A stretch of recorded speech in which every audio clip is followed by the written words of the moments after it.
Hi, you guys. Are we live? Are we live?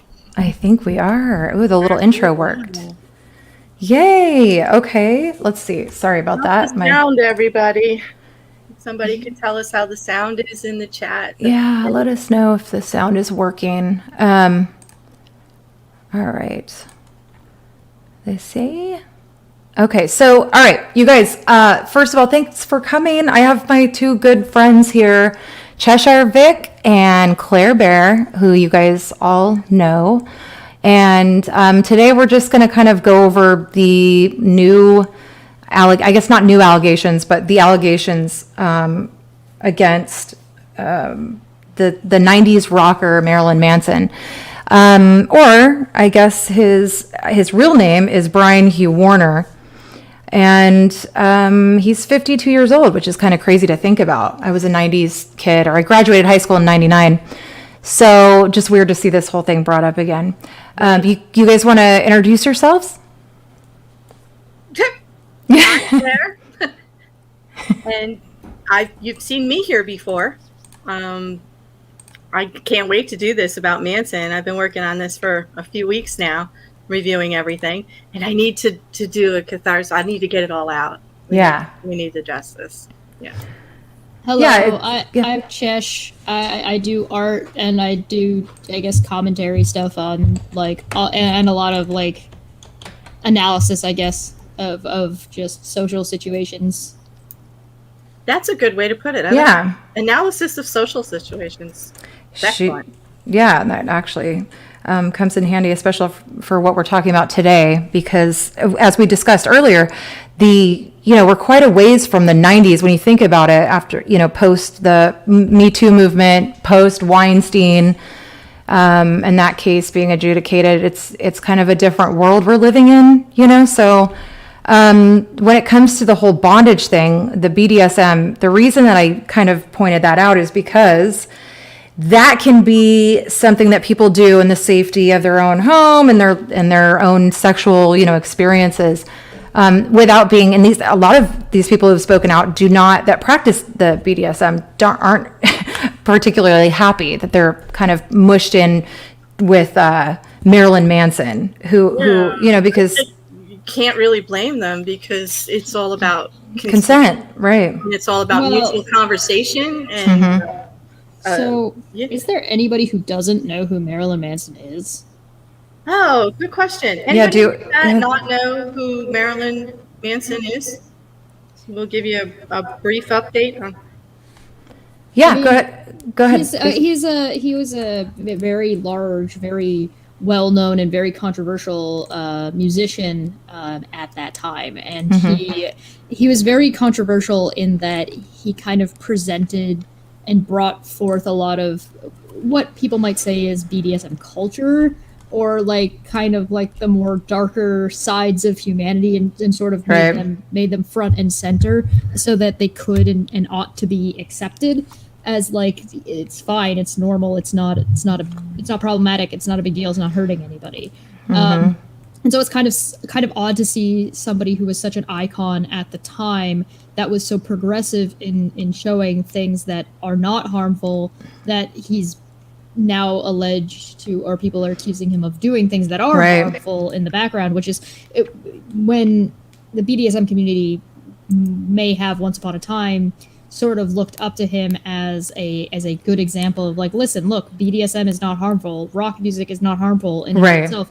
and now the individual that there are stories now circulating that this person was abusive and was harmful, kind of tarnishes or taints a lot of that sort of view of, well, if the person who was saying, look, it's not harmful, was actually being harmful, does it stain that sort of ideal? Yeah, it's a good way of saying it. I mean, not knowing really where to start, I have a couple of videos I wanted you guys to watch. And I think I'll just start with the most recent, and we can kind of talk about who he is, where he came from, and then the, I guess, mitigating factors, if you want to say it that way. That, the nature versus nurture. How was he raised? And then, is there some chemical imbalance or personality disorder going on there? Of course, these are all, just opinions, obviously. And then the reason I have my comment posted or pinned is just because obviously these subjects are going to be, a little triggering for some people. We are going to discuss ABUSE. And I think you guys kind of get the gist of this. So this was about 3 weeks ago. I'm going to share this screen real quick. Let's see here. Kind of get the gist. Oops. Okay, let's see here.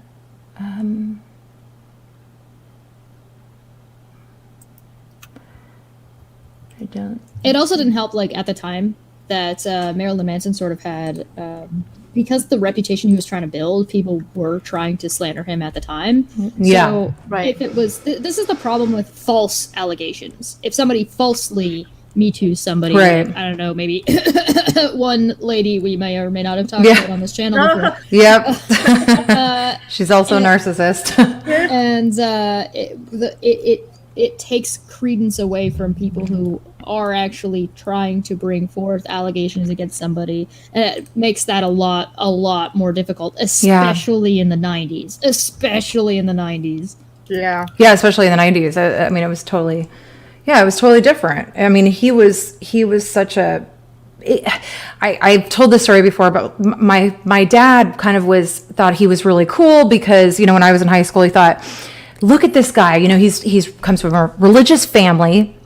My parents are atheists, by the way. This has nothing to do with that. But he was sort of impressed that this was his shtick. This was what his character, and it was more like theater. But he wasn't like that in real life. But this may not be the case. I mean, it seems like the image that he's put out is really a lot closer to who he is as a person. You guys can make that decision for yourself. But so this was 3 weeks ago, and I guess what happened is the paparazzi were outside of his home, and they called the police because they heard someone asking, let me out of here, or screaming, and you guys will hear. Let me know if the volume's not so great. In just 1 second.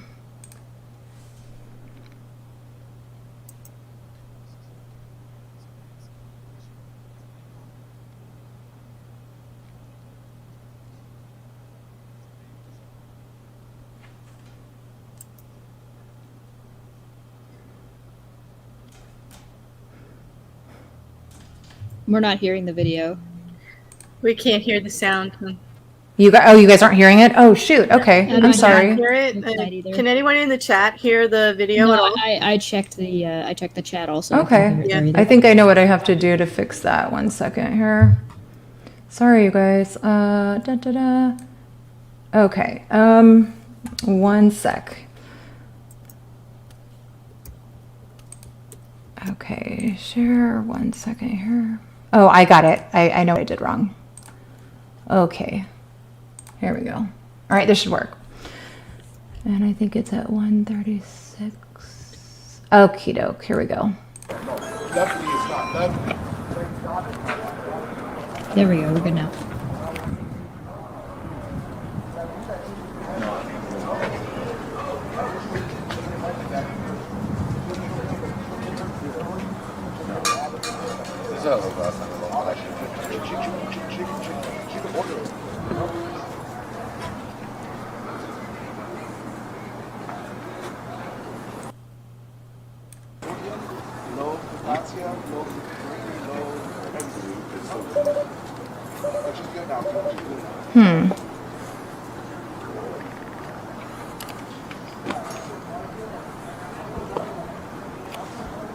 Come on, guys.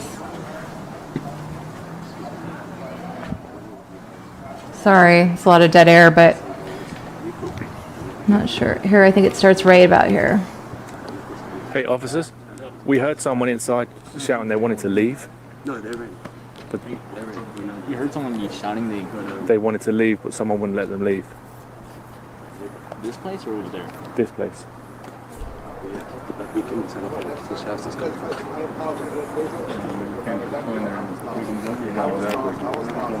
Take a picture for us. So essentially, I mean, and I'll just pause it because you guys can watch the rest of the video, you know, if you look it up. Basically, they just stand there and they kind of twiddle their Yeah, at one thumbs. point the police officer says there's like without doing anything says there's nothing we can really do about it right now. And it's Right. like what, that's not how a domestic abuse Right, you have to because have that's contact. how that would well yeah, Yeah. that's how that would play out, right? So if you Right. heard people screaming in the house next door or a house you were walking by and you called the police, that would be a domestic violence check call. Right. So it wouldn't be considered a hostage situation or anything like along those lines. At least not as far as I know. In Canada, it wouldn't be considered that. And so, to the way you would do, yeah, exactly. Smitty makes the exact point. They ought to be going to the door and knocking on the door or buzzing Right. to get in. And so, and if they're like, no, you just can't come in, then you have suspicion for like going to get a warrant to forcibly let them in. Right. Exactly. I mean, To be out in the street and not even to address mhm. that there could be an issue when clearly the paparazzi said, this is what I heard. That just the statement of what they heard should be alarming enough for some kind of welfare check, like inside the premises. Just like, you know, is everybody here willingly? It's a question. I mean, it is I mean, possible that that there's like a gate there, right? And they hit the buzzer and they talk to everybody, but you can't possibly confirm that without going inside. Yeah, they could. I mean, it's sort of hard to believe that they, you know, the paparazzi call the police saying someone's, you know, wants to be let out and they won't let, you know, this, whoever it is won't let them out. Why aren't they going to the door? It just doesn't make any sense. So, you know, I don't know what the reason is for that. Cause I know California is super strict when it comes to that stuff. Someone's usually, you know, in a domestic violence call, someone's going if there's an accusation. Yeah. Someone's going to jail that night. And you it's know? it's like a report is taken. And so I think one of the things we came across was that there was no report in this case. Like, the Yeah. police didn't take a that's report. troubling right there. It is. Statements to the police from corroborating witnesses out there that something was going on, and they didn't bother to check, and they didn't even bother to write a report. Like, Yeah, it just is strange. I don't understand what happened there, but that's the most recent. And some of the women that have come out and have accused him of locking them in some dungeon room or whatever this room is that he has in his house, you know, stopping them from eating for days, forcing them to do drugs, and, you know, RAPE. I mean, of course, when you don't have consent, that is what it's called. Right. So, you know, that still can happen even if you're in a relationship with someone. Does not mean that they can take that without you consenting, of course, obviously. But I guess to sort of set the stage, he did write this book called The Long Road Out of Hell, and that was in 1998. Clara actually read most of this book. And what he paints, here's the picture he paints growing up, that he lived with his grandfather and his parents. His mom had Munchausen by proxy, close to Yes. someone we may, you know, not Yeah, like go- so much. Yeah.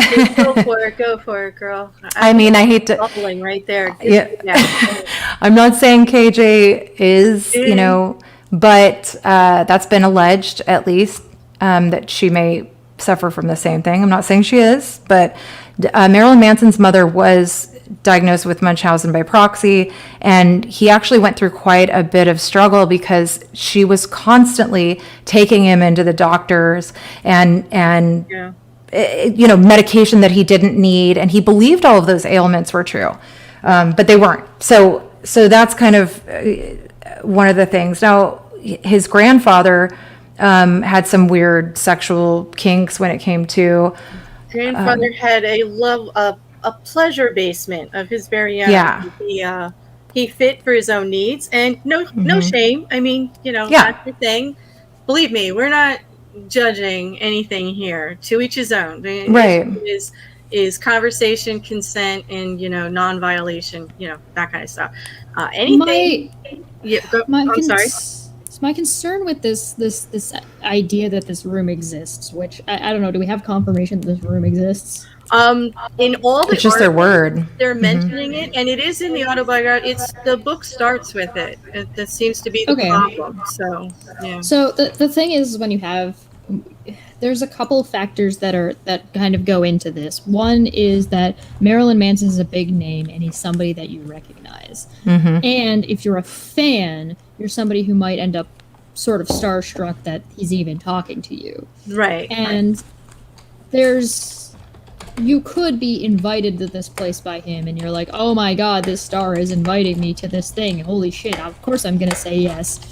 And my concern is that if you consent to going into the room, it's very easy to gaslight somebody into saying, well, you consented to anything that goes on in that room. Right. That's not the same thing. Right. That's where the problematic behavior starts, is because just you're there. If there is actually conversation ahead of time and consent and all of that, you should be free to change your mind at any time and have speak words, dialogue, discussion ahead of time. It shouldn't be just you're there, so this is it. Like, it shouldn't be surprise. Like, here we go.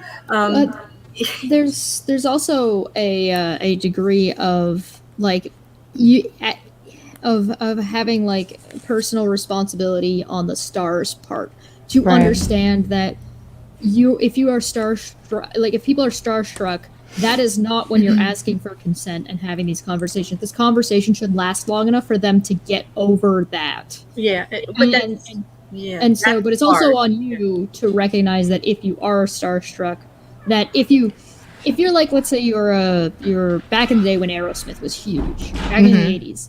And you're like, oh my god, I get to go backstage with Aerosmith. And you're like, oh my god, I love this person and their music. I love them so much. And they are like, you want to have sex? And you say, yeah. And you have sex with them. You don't get to say, I didn't want to have sex after the fact if you regret it. You said yes. Right. That's true. That's true. There's not the, I was caught up in the moment, and then it wasn't really what I thought it was going to be. I mean, you have to take accountability and be responsible. I totally agree with that 100%. The other thing is that one of the complaints that these rock stars, famous people in general have, and I can understand it completely, is that we hold them to a non-human standard sometimes. Like we're asking them not they're a sex god. To everybody throwing themselves at them and this and they're they might just get a little lax in the length of conversations that they have when someone is literally throwing themselves at them. And I can understand that it is a lot of pressure, but it comes with all of the stuff that they wanted. It comes with the fame, and you do get held to a higher standard. You have to know better because they're out of their minds. Like you have to treat them like they actually in some way don't exactly know in the moment what they. Well, and one of the things that is being alleged is that the women who are saying that they were taken advantage of or hurt, but he always began giving them the attention when they were young, and they're claiming, like at least Evan Rachel Wood is claiming that he sort of groomed her, and she was quite young. I mean, she was 18, and he was 36, I think. 36, yeah, that's an eyebrow raiser. It is an eyebrow raiser, and we talked about Amber Heard and Johnny Depp. We were talking about somebody who was like 22 and somebody who was like in their 30s. And it's like you're into your 20s, not. You're 18 and you just became legal, so now you're dating this 36-year-old that may have been talking to you for X amount of time before that. Right. Yeah, exactly. When it comes to her, at least these women, I think he was married 3 times. The one who testified to Congress or to the House Judiciary Committee was Evan Rachel Wood, and they were together. I think they were together like I don't know for sure. I think it was like 6 or 7 years. It was quite a while. They were together quite a while. And her age in the beginning, so much younger. Yeah. For me, when I look at that, that's where the manipulation and the true malignant narcissism for me. And that's where I went, because I'm reading all of this stuff, and it's not just normal. It's actually causing damage. It's controlled in a way, the environment, to where he's getting his end result every time, and for long periods of time. All his relationships, they are not short-term relationships. These are really long relationships. And later, the women are saying that there was a lot of manipulation, there was a lot of control. It's things like eating, clothes, where they went, who their friends are, classic examples. Totally. Of a controlled narcissism. And that's what made the book so hard for me to get through. I mean, sorry, I made it through the judge's book easier than this one, because he was wearing this book with all these examples of things that that happened to him during his life, and he was presenting them like a shield for problematic behavior. And it ended up that I was actually getting offended by it, because I was like, I'd rather you be real and tell me the real story, and not glorify all of these incidences like they're so cool, and like this is what happened, but like they were there, so this is what we did. And it's like, no, dude, like, that's your persona, but like once you walk off that stage, that's you. Like, and that's what if you walk up that stage and you do it, like, you're not getting paid to do it. Like, that girl did not give you money to do that. It's like, so job over.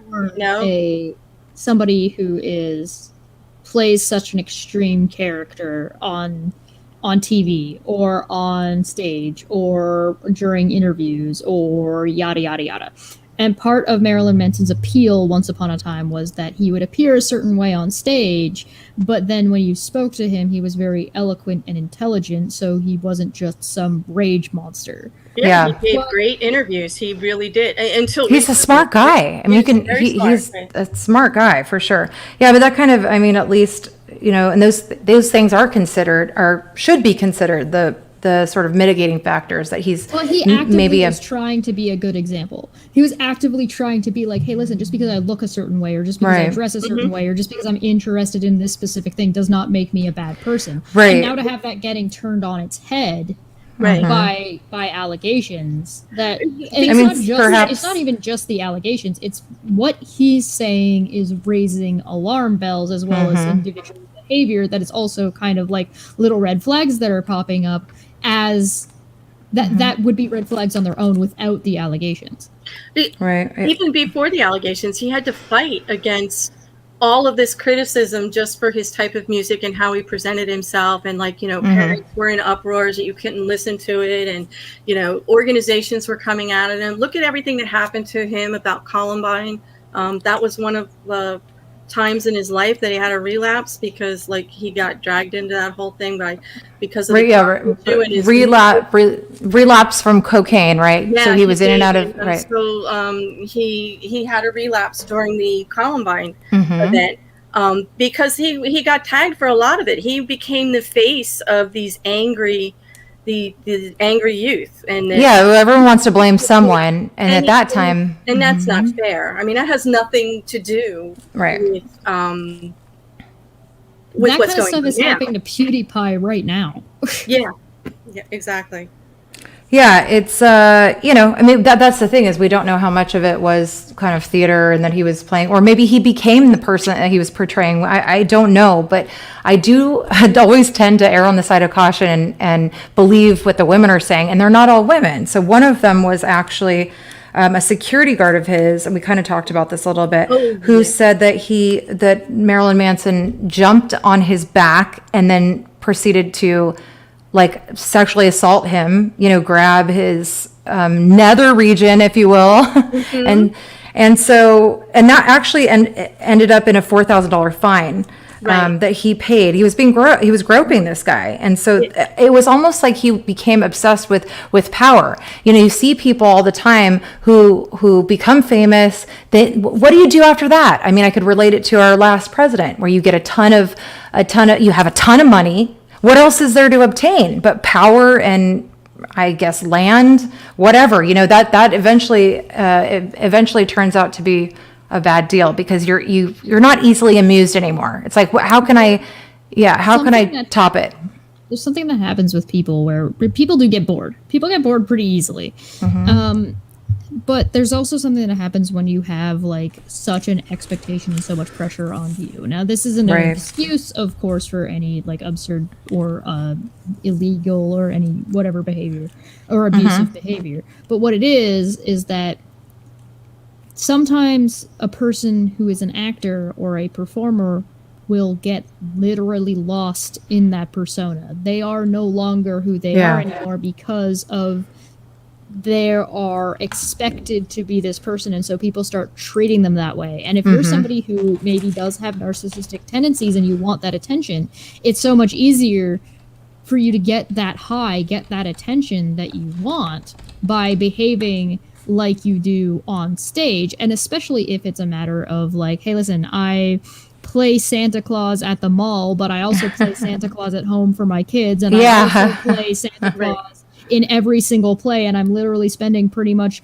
24/7 of my time being Santa Claus. It's not impossible for somebody who wants to then become Santa Claus so much, because people love Santa Claus. Yeah, they don't sure. love them. Makes sense. They love Santa Claus, and they want that love, or they want that attention to be like, no, I am Santa Claus, and essentially convince themselves. It's whether or not you can decide if that has or has not. Like, it happened to, if I'm not mistaken, it happened to Adam West, where the dude for a while legitimately thought he was Batman.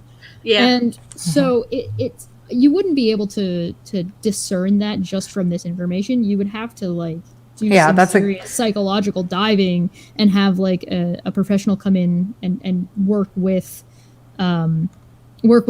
Manson specifically to be able to make that discernment to see of course what did not happen. But it is a thing that does happen. Oh yeah, I can see how that does happen. He may have just sort of morph into this. They're the same person at this point. I mean, that's what it'd be. Let me just say, I'm going to get your guys' reactions from a couple of these things. These are just things I did not know about him. Okay, so I guess he has more. These are things that came out of his book and different interviews. He's got more than 450 scars, and these are from self-inflicted stage. You know, he loves the shock value, so he'd get up on stage and cut himself. So we've got, what's that? I just said yes. Yep. So that's cutter. He liked the blood. He also would admit to doing that just because he liked it too. He kind of comes across as a little bit of an adrenaline junkie. Yeah. It's true. I mean, he liked the shock value, and I get that as an artist, you know, and a performer, I can see that. It's I guess really what we're critiquing is what happens behind closed doors and what these women are saying happened. I kind of let's see. Okay, so that was that. I did not know his mother was diagnosed with Munchausen by proxy. I mean, that's just really interesting. I mean, growing up with that. Actually clinically diagnosed and treated. And he's actually given interviews, and he does state in the book that the guilt that he feels about how he treated his mother, knowing that she had an actual disorder later, that he was not an easy teenager, and that he was very rude to her and very aggressive, and that he actually regrets it, knowing that she had an actual issue that wasn't treated, and that is responsible for some of the ways that she treated him, which goes to the character where he does have all of this, you know, accountability for other things, and all of this presenting himself, like I said before, like he interviews so well, and he presents an intelligent, thoughtful person during interviews and giving out conversations like that. So that's good. I found that interesting, you know. Sure. I mean, and I put this comment up by Crescendo Incognito because, well, let's read it. So it says, what I don't get, though, is that in earlier interviews, Rachel defended him when they first became public. Did she not have a fight with some paparazzi defending him? I don't know about that, but go ahead. Don't have the facts on that, but I remember reading something that doesn't surprise me, though. She did not name him in most of her. She didn't. Ever. No. She was not having them run with rumor and saying it was him. She was arguing with people in public, and there may have even been an article, if I recall, to where she said, "I didn't say that. You can't put words in my mouth." And she was defending him that way, to the point where it's speculation. Like, you just can't. That's come not out defending him at that point. Around, that's know? a general principle, right? If I tell a story, and even if I'm obviously talking about somebody, or you can kind of read between the lines and figure out who I am, or who I'm talking about, if you publish an article saying I was talking about that person, that's problematic for me and potentially dangerous for me. And do that, that's, I mean, it's your story. It's your story to tell. Yeah. You're right. They have no right to put words in it. I feel really strongly about that. I think it's a misnomer to say that she was defending him. It's not what she was doing. She was defending herself and what she had said, not him. Why don't we... Okay. Rights to the story, her story. She was just laying claim to her words, as she should. Well, let's see what actually she says. I'll just play a snip, like just the beginning of it, because it's kind of interesting to see what she said. And no, you're right. This was in 2018 when she testified in front of Congress. She was, one second, let me find it. She was, I'm sure, terrified. She was shaking at one point, I could see. And she's also, I mean, I'll go into that in a second. One second here. Okay, here we go. So here's what she says. This is just so sad, but okay.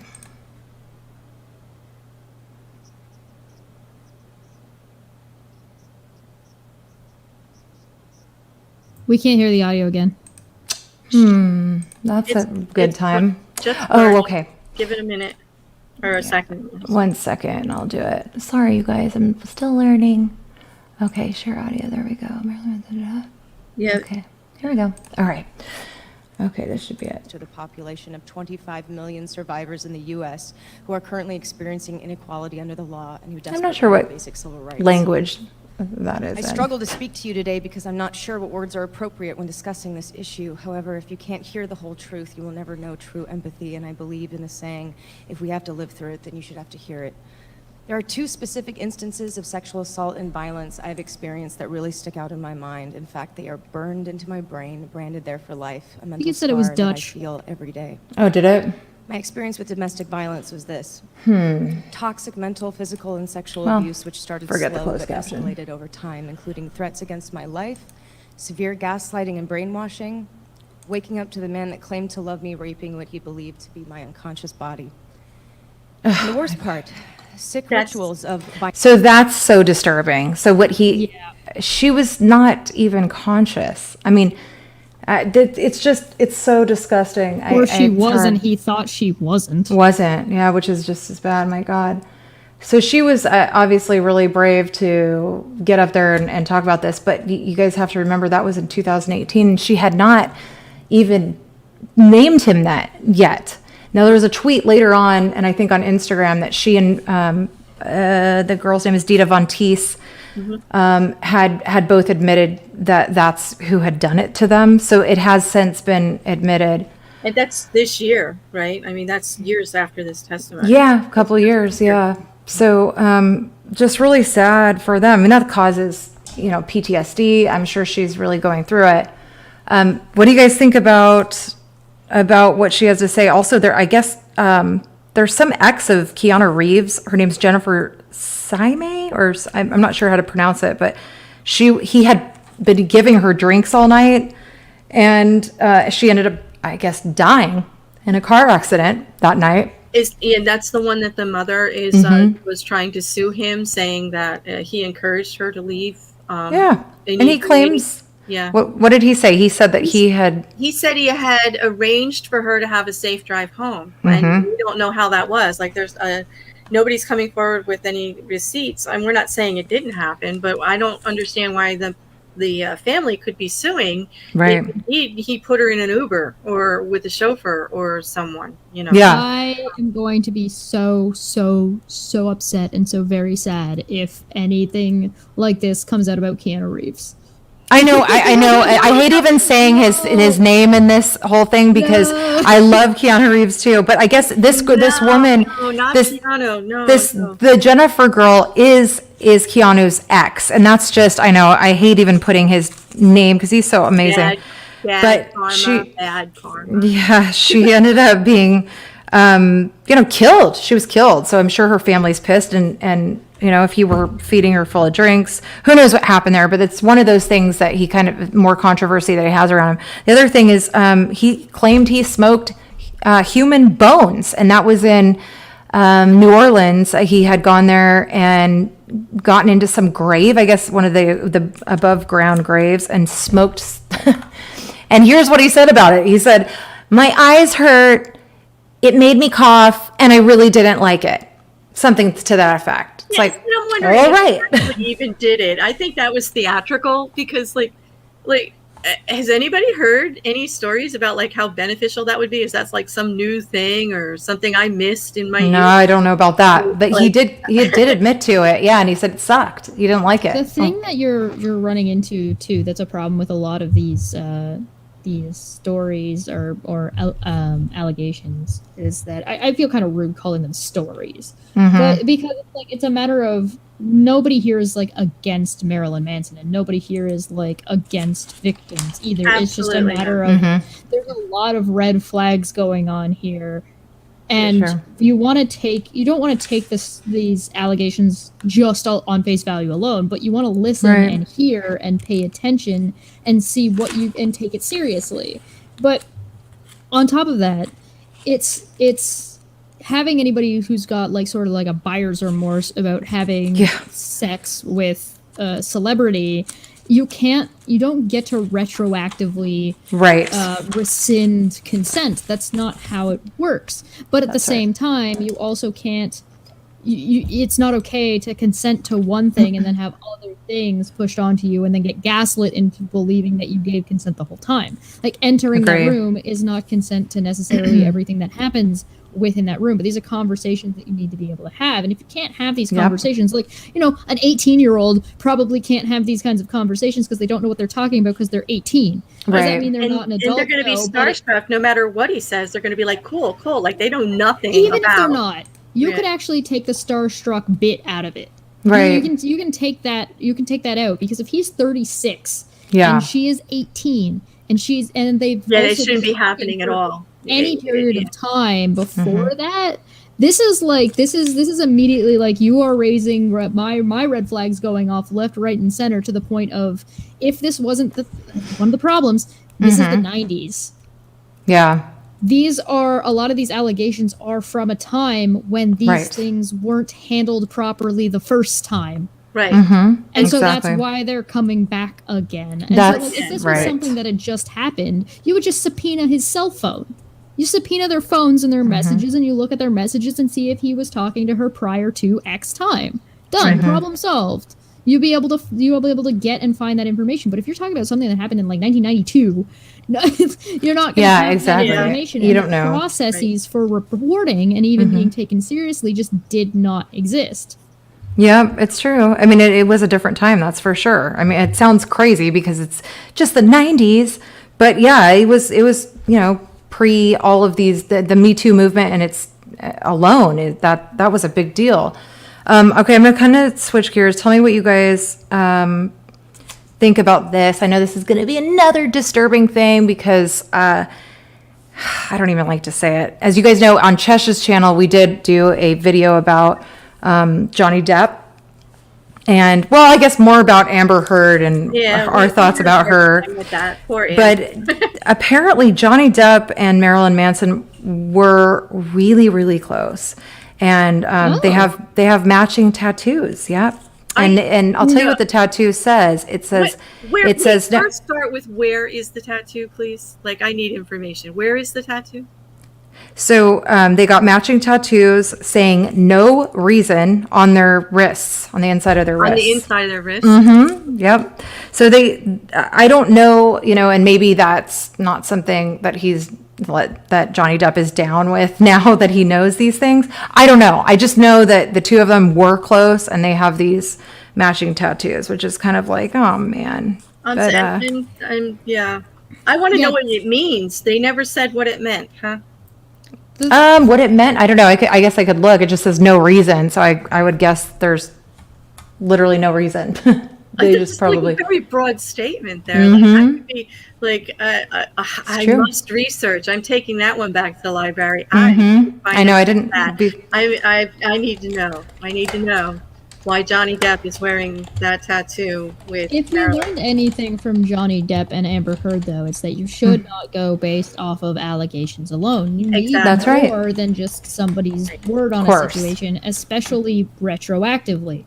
Yeah. But again, that's why you have Here we go. another big difference between the Amber Heard Johnny Depp situation and a lot of these Marilyn Manson allegations is that the Marilyn Manson allegations, a lot of them took place over a decade ago. Right. Yeah, that's true. And he did. Yeah, exactly. And in longer term relationships that people stayed for a considerable amount of time and now are saying things about it. And that also is hard. It does seem a little unfair. I don't want to automatically it makes it difficult. It does. It makes it difficult. Like, you want to talk about the problematic behavior as a conversation and not necessarily saying that he's absolutely guilty, because I can't even see it that way, even though I had a really difficult time with the book and I did tend to turn my bias a little against him when I was going in it actually looking to be supportive, because I was trying to find a different angle. When I read 20 articles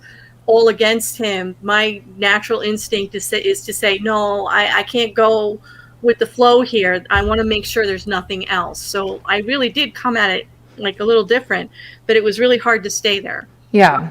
Yeah. Only because I know it might be the writing style too. He did not come off very likable. Not like that can also be on purpose, right? So like he could also be writing from the point of view of a character that he plays, and that's part of what makes this so difficult. Exactly. It was written for fans. It was definitely written to sell the image that he is portraying. It was to boost it. It wasn't to be the real him, so to speak. It's all about that rocker. It's the character. Lifestyle. It's not Brian. It's Marilyn. It's definitely Marilyn. And they've kind of morphed over time, is what I'm thinking. Here's the tattoos. So as you guys can see, those were what they got. Now I don't know what the year was when that happened, but. And I believe they even have this one down here, which is... I gotta look up that heart too. They both have the heart, or just the words? I just see the words on Johnny's hand, but I don't know. It could be... But anyway, apparently at one point, those two... But these are just things I had no idea. Trying to get the whole story and see how did he become the way he is now, if it is in fact the way he is now. Right, well, so... the answer is we don't know. Yeah, we just don't know. He seems to be close with Johnny Depp, and yet there's a story in the book about Trent Reznor that happened with a fan to where he turned totally against Marilyn and came out with statements and everything, and he said that was 20 years ago or whatever, and I've not wanted anything to do with him since. So and that can happen, that can happen too, but Yeah, and that's what Rose McGowan said, and as you guys know, she is quite outspoken when it comes to this kind of stuff. I mean, she spoke out against Weinstein and all the things that he did to her. Was very quiet about Marilyn for a long time, and now she's claiming that she does believe the women, but that she didn't really experience that. I think she had been locked in the room, if I'm not mistaken. But I read a story about being punished by put down in the basement in a chair and tied up to the chair, number of hours or something like that. But no real what you would I mean, that's frightening enough if it's against your will. But no, definitely. You couldn't say that she was actually horribly mistreated. Yeah, that's true. That's true. We just don't know how far, but she's one that I would think would be outspoken about it. Right. It's just, and even still, even if you are someone who's outspoken, so I sort of debated and asked Claire before I came on, because, trying to understand someone's point of view doesn't mean you agree with it. I'm just trying to see, from where he's coming. But I have, is one of the reasons I've sort of latched onto this story, because I kind of can empathize with it. I have been in a relationship that was really, really toxic and abusive. And when I see the things that this guy did, I do, it just kind of resonates with me and makes me feel sick, because these women didn't want, you just don't know how can you get out of it. There's also something to be said for, especially if you're dealing with potential grooming going on. Of course, they weren't really able to speak out at the time, because, and that's not what I'm trying to say when I say that these things happened a decade ago. I'm not saying, oh well, why didn't these women come out then? No. I'm saying that to try and figure out what had happened 10 years ago is a lot more difficult than what we'd expect to see now, with video and audio recording and text all at your fingertips, as well as updated policy from when, like, back in the 80s and the 90s, when these kinds of policies just didn't exist to help victims. And on top of that, you've also run into, whenever somebody who is so large as such, like Marilyn Manson is, it's not unlikely to see that there are going to be copycats. There are going to be people that as soon as, like, oh well, I had this experience with him too, and even though theirs might have been consensual at the time, you can have your mind sort of changed retroactively to be like, oh well, but was it though? And you start second guessing yourself. And then there are people who are also going to prey on that, and sometimes like it's so messy, and we should be thankful and that things have gotten better in regards to reporting and being like taken seriously, because once upon a time this wouldn't have even been taken. If it were in the 90s or you were in the 80s and you said somebody assaulted you in the 60s, nobody would have even listened to you, let alone like done anything about it. So it's good to see that it's not perfect. It's certainly biased in some ways and problematic in some ways. The social climate we're into is a little bit different than it was back then. And there's also like some big differences in Amber Heard's behavior versus Wood's behavior. Right, so it's possible that like some of the situation with Woods is like more true than say somebody else. Right. Yeah. Right. True. So there's like, it could be a situation where he did this, that, and the other thing when she was too young and did a degree of grooming or a degree of that ended up into going into assault, where he's already groomed her to consent. Right. Well, so in his mind, he's gotten that consent, and it didn't really matter how he got it. Right. Yeah, because this was the 90s. Yeah, it was. Yeah, right? Exactly. I know that. And that certainly doesn't make it okay. That's not what I'm saying. Yeah, I know you're not saying that. It's no, right, no. And to speak on why they don't necessarily came out right away, if we in reviewing a lot of the articles that are written on this, you can go back to mid 2009, 2010, when Manson himself was getting a lot of heat from music journalists and the media in general, not about allegations, but about other things. And he made some pretty harmful comments that would speak to someone not wanting to talk about him. And let me just quote this here. He said, "If one more journalist makes a cavalier statement about me and my band, I will personally, or with my fans' help, greet them at their home and discover just how much they believe in their freedom of speech. I am far different than the soon-to-be murdered in their homes press that has decided to fabricate against me." Now that is pretty, like, I would be scared. Like That's as soon as you invoke fans, you've stepped too far. Yeah, right. Don't that's inciting violence. The soon-to-be murdered kind of sold me, like, no doubt, like definitely a plan there.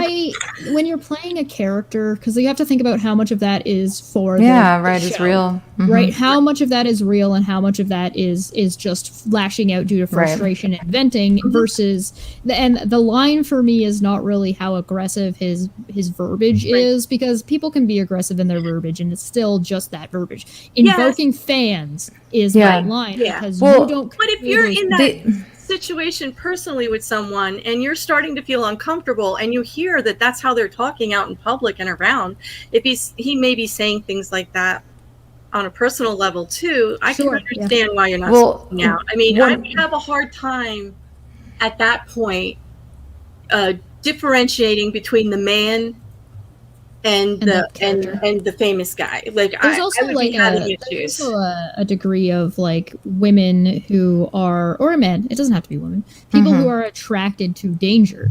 Right. And so sometimes when you're attracted to danger and then suddenly that danger becomes real and isn't a fantasy anymore. And that usually has to do with your childhood and things that are comfortable to you. If you're comfortable with chaos, And that's why in BDSM, that conversation is so important. It's so important to be able to be mature enough to talk and have those conversations so that you know yourself well enough, and also know the other person knows you well enough, and you know that other person, and like if you're doing BDSM and the sub is not in charge, the sub is always in charge. If the sub isn't in charge, or you don't you're doing BDSM wrong. But those are the conversations before, and those are the conversations you have before, right? Exactly. And the safety that you all put in place before. That's what that's what the safe words are about. So if you're attracted to danger and you want to be in those in those fantasy danger situations that you can get into with BDSM,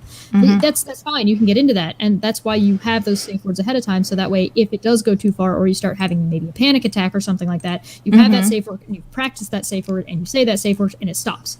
But you know what isn't a safe word in general is no, stop, let me out.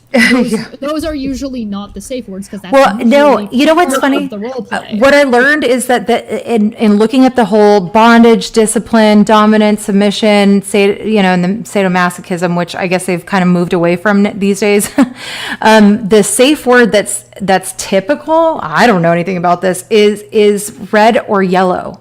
Have you guys heard that? Yeah, that can be like a stop starter. Yeah, I just thought that was interesting. I'm like, I wouldn't know. Yeah, you don't. Your safe word isn't going to be stop, because stop is part of the role play. That's just a common word that's part of the role play. So if you're, let's say you're young and you're not very experienced and you don't know that stop is not is part of the role play vernacular, and you've got a more experienced dom who understands that stop is part of the role play vernacular, you're going to have a young person saying stop, meaning it, and the dom not understanding that they mean stop, and now this person is like, well, now I've been assaulted, and that person's like, I don't know what you're talking about, we agreed to this, and that's why this conversation is so important. So there's it's possible that in some of these allegations that, as far as Manson was concerned, he had full consent and everything was on the up and up and everything was fine. Yeah, right? Exactly. Yeah, and that's why you need to be so careful. Right. Well, exactly. I mean, and it would be personal and unique to whatever the couple or group is that you're doing this stuff with, I would think. Okay, I'm going to play this video really quick because I hadn't, in researching him, this is something that I don't recall happening. Don't assume safe words. Don't assume safe words. Exactly. Never assume. Always have the conversation. Always. Yeah, definitely. Because if you're, how terrifying. Have it ahead of time while you're having coffee before you even go to wherever place that you're going. So wait, actually, this is a good comment. So Faith says, I wonder if he was intentionally using the character and show to purposely obfuscate lines and avoid any obfuscate. Sorry, did I cut you off? Go ahead. No, blur. I was just obfuscate is the word you're looking for. Yeah, you're right. So So that's kind of what Josh was talking about too. Like the line becomes blurred between character and the real person, this Brian, Brian Warner kid. But anyway, so this girl, her name is Taylor Momsen. I'm not sure if I'm pronouncing that correctly, but she was to go on, and I actually watched an interview that I tried to find, couldn't, where her publicist, they were aware that she was going to go on stage with him, but they weren't aware that he was going to do this choking thing to her and in front of everybody. So I don't know what you guys think the psychology is behind this, because the guy they had already done this. You practice and practice before you get on stage with that person. And when it came to the show, she gets on stage and he is choking her out. And it's hard to kind of see. It doesn't look as bad like when we watch it. But if you put yourself in her position, she was scared. She came off the stage. She actually kisses him when it's over. Like, thank you so much. She keeps the good face on. And then she runs off stage and was in tears. I'll never go around him again. I'll never work with him. We did not practice that. That was scary. So here, and let me know if you guys, actually I can't play the audio of it because I might get flagged or whatever. So. Oh, because his music's in there? Yeah, because the music's in there. So I'll just play it and we can just kind of talk about it. You can watch it without the... Yeah, so, and he's playing We're All Stars of the Dope Show. I don't know what the song is, I guess you know what I'm talking about. And he doesn't look, I had never heard of this till I groping and choking and... Oh, yeah. And he's already, groped her... Oh. in an effort to keep the show going, so that that goes off without a hitch and people don't. And that's typically what women seem to want to do, is like, oh, I just don't want to rock the boat. I don't want to make a big deal of it. See how she kisses him. And then, but what happened is he really choked her out, and she was really, really upset about it. So I thought that was interesting. I thought, God, he's ballsy enough to do that on stage in front of people. Yeah, I think she was upset because whatever they had said would happen beforehand isn't exactly what happened in the... He instigated that kiss too. Yeah. He did. That's a good point. Let me see that. I think you're right. There's also something to be said for sometimes when you're performing, you ad-lib. You ad-lib stuff with what's going to work and what's going to not. And so there's this is a degree of professionalism that might be in conflict, right? But this is not. It's hard to say because we don't know how hard he did what he did, and we don't know enough about what is going on here, right? So he's groping her and stuff, and clearly. Yeah, look at that clearly, and she's going down. I think because she's trying to get away from his groping. But she's trying to keep her professionalism, But that could also be part of the act. The answer is for something like this, we just don't know what was part of the act and what was ad-libbed. And, it could be that they were trying to, simulate a blowjobby type. Yeah, could be, right. Right, so there's too much in this that we can't say. What we can say is after this, she was uncomfortable working with him. And that's her right. Exactly. But that could be a no fault situation. That it could be he didn't actually. Oh, hey, look, there's Aaron. Oh, there's you. There's Chesh and Steve and Aaron. Obviously, you guys know and I watch a lot, so that's good. Yeah. So, it's crazy. You're right. Had I not seen her interview afterwards, I would not know that she was right. He continued with the performance, and so it's not. He may not have even went past what they agreed on. It may just be how she felt in the moment, how it affected her, right? Which is why she, So I got to play devil's advocate. Yeah, do. Because she did continue the way she did, and she didn't look as flustered off. You'd have to have a monumental amount of professionalism. It's actually not as hard as you would think, at least if you do perform. You're going to have people say things that are uncomfortable to you on the regular, and that will never come across on a screen sometimes, or to a... What is she going to do? Stop the whole show? I agree. I agree with it, but it may have affected her more than she thought it was going to. And that is where the feelings when she got off stage are like coming from. And she can choose to not work with him again, and she can choose to not to do or do not to try. Whatever. Okay, yeah, exactly. You could, but there's some. I mean, I don't know, when any psychologist or psychiatric professional would look at his childhood, it always comes down to like what you went through in your childhood, and people can have varying degrees of whether they agree with that or not. But here, let me try and share this screen. This is exactly what his. Oops, hold on. Oh, I guess I don't need to do that. Okay, so this is. Oh shit. Oh well, I'm just gonna do this, and I don't care because I have nothing weird on there. But okay, so. This was on Reddit. Oh, it looks like it was 6 years ago. Marilyn Manson. Okay, so blah, blah, blah, blah. Now here's a neighbor who was a few years older than him molested him. And then when he told, I guess that person killed his beloved dog, which had heterochromia, which is the different colored eyes. So like one blue eye, one brown eye. And if you guys recall, that's one of his like costumes, is he has that really white eye and then one that's a different color. I'm not sure what it is. So a lot of these things you kind of see come out in his character, right? He discovered with his cousin his grandfather's porn stash and fetish objects. It's well known that people will use their art to work through something or talk about something or deal with stuff. And in fact, like a lot of it's encouraged in art. Like if you have some kind of trauma that you need to work through, do art, write about it, have a journal. Yeah, it comes from write somewhere. songs, to draw a picture, and like it's a coping mechanism for a lot of people. And just because your trauma that you've decided to work through gets you famous. Yeah, I know. I mean, at least you can see where it kind of comes from. It's just interesting because, I mean, not that like because we were kind of looking at some of the grandfather's behavior, and it's not necessarily like, maybe it's deviant or out of the norm or whatever you want to coin it as, but it's not something that's like abusive. So even though he had fetishes, and they're talking about, I guess Marilyn Manson and his cousin hid under some train set because they kind of got caught in there and had to stay. And the grandfather is like, masturbating, and they are sort of watching the whole thing. I don't think on purpose, but they had for weeks investigated this basement to find all his little porn spots. So they knew the kind of porn he had. They were in the ceiling.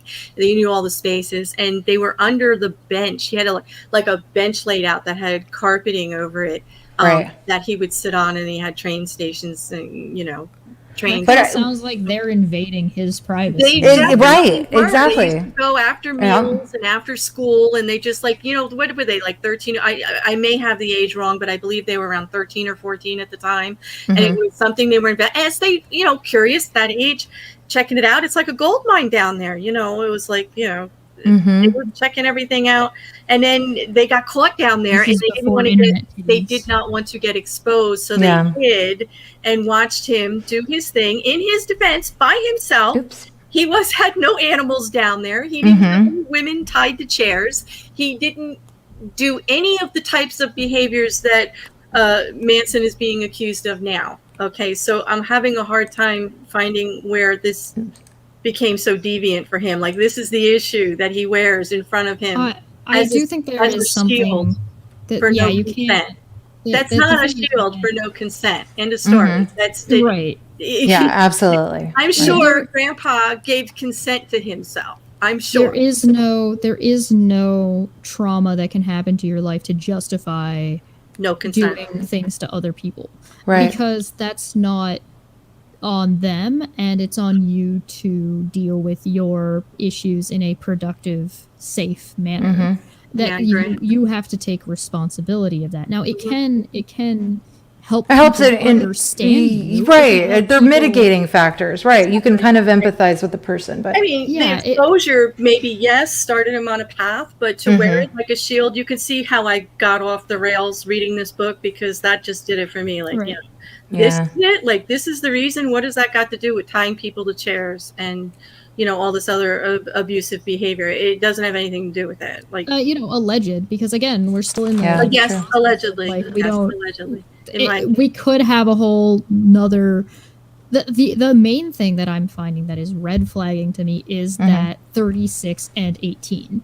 It's crazy. The power. Didn't we have this discussion with Heard and Depp too? Yeah, we did. The same thing. The growth set of our brains and when actual consent is consent and when you can actually formulate these kinds of decisions for ourselves. Is it likely that what we were kind of talking about at the time was it likely that Johnny Depp was taking advantage of a young Amber Heard? And I think what we ended up deciding was either we needed to know more information or the answer was no, because she was in her 20s. Yeah, she was an adult. I mean, she was, and we based it on her own behavior. She wasn't acting like someone who was not sure.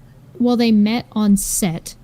Yeah. And so she was already a working adult. She already had her own money, so it wasn't like he was... 18 is quite different from 25. I mean, you grow quite a bit, in your early 20s. Well, there's also the money issue, but there's also that it's suspect that he was talking to her for longer than just when she turned 18. She didn't turn 18 and then just met Marilyn Manson. Yeah, and just, no. That day. Wait, you guys have to look at some of these comments. Okay, hold on. First, I have to do Jamie Russell, who says, I hope they exhume Grandpa Manson. We have questions and we need some answered. I didn't even think of that. That's fucking hilarious. That is funny. Okay, and then Kiki, which is very sweet and we appreciate it. I've really enjoyed listening to this panel because I know you guys are all more liberal than I am, and it's wonderful to hear other intelligent POVs. I like that. I am liberal, and I watch Fox just to see what the hell. That's the first time this week I've been both liberal and intelligent and reasonable in the same What? I love it. Hallelujah. That's awesome. What a nice comment. It's good to, because the goal should always be understanding the other point of view. You don't have to agree, but to see where they're coming from is the idea. Yeah. Yeah, I'm just trying not to judge, right? Because I don't want. It's one too thing easy to for. Judge. It's possible that he had one relationship that was just started off from a really negative point and just compounded and got worse as time went on, and that should be examined for what it is. And you got to look at the time frame too, and what was popular and what he's trying to prevent. It just, and I'm not making too big a generalization, but I do have to make some generalization to bring up the whole goth, the whole darkness, the whole on the edge, the fringe. We're gonna push the limits. We're going to push the envelopes because that's the thing that I want to represent, and what these younger girls may be attracted to and what they think that is. Especially in the case of Rose McGowan, because she had admitted that that's what she was attracted to. Right. And that she was actually surprised. I've heard interviews with her, how surprised she was that he was so gentle and how good he was to his mom and childhood and how open he was. And yet she was attracted to the stage persona at first. Well, that part. Yeah, and I can see that. We kind of talked about that with Amber. Heard is that she's kind of a, it was a different personality thing. I mean, those two combined, so Johnny Depp's ex-wife, I can't remember, the beautiful French actress. They had nothing like that. Yeah, and Winona Ryder had nothing like that. Right. But when you get two people who kind of have a storm, when they get together, then it can be the combination, and there may be, the truth always lies somewhere in the middle, and they probably were both at fault in some way. I don't know. It's sometimes different personalities combine and different things happen, but I think maybe I'm not being very clear about why I'm having it's that 18 and 36 that's sending me red flags, and it's because it's before it seems to be that their relationship started, although it may not have been sexual, started before she was 18. And the reason I take a bit of an issue with that is isn't the consent about whether or not somebody can consent at the age of 18. It's the potential grooming.